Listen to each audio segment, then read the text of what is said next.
guys. So now guys, makaunta ninyo guys. Nakoy sandwich. Mag-snack lang good kay ko.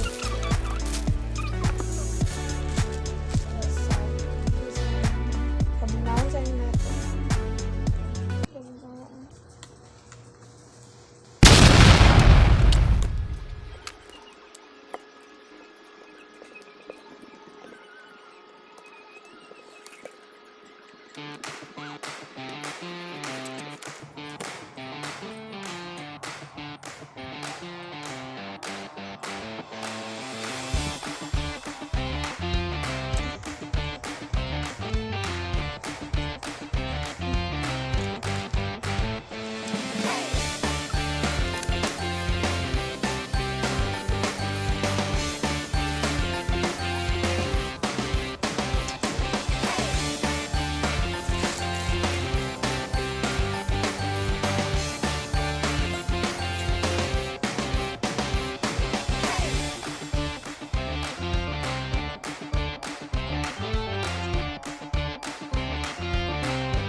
Paita eh.